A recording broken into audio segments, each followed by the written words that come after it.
Welcome back to the garage. I just wanted to give you a quick update video. I know it's been about a month since I posted any updates on the CJ2A. As you can see, it's still there, hasn't gone anywhere, but it hasn't gone anywhere. I've been waiting on some parts to come in from a certain major parts vendor that for some reason have been back ordered since November. But I guess they're not really priority parts, because if it was a priority, I would have canceled those back orders and ordered from a different supplier. But yeah, I guess there are some supply chain issues with vintage Jeep parts that I'm not aware of. But it's spring, it's sunny, it's warm, and I would really love to go Jeeping in that thing. But I still have a lot of work to go through and do, and I still have my regular 9-to-5 job. So sometimes it's hard to find the energy to continue on things like that.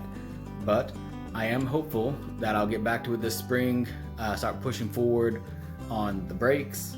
I'll get that transmission and transfer case looked over, because I know that at least the transfer case is full of that pumpkin spice SAE90, and that's no bueno. I really also like to get those 4 tires mounted on those wheels that were surprisingly clean on the inside, like almost mint on the inside. I am shocked. There's like almost zero rust on the inside of those things. So hopefully wheels and tires soon, brakes done. I have all the parts, it's just the will to get out here and do it. And it should be ready for a drive pretty soon. Have to get the insurance activated on it first, but that's easy enough. And then take it for a quick test drive around the block, where it hopefully won't break down and burst into flames. Optimism. Anyways, but that's it for now. Just wanted to give the quick update video.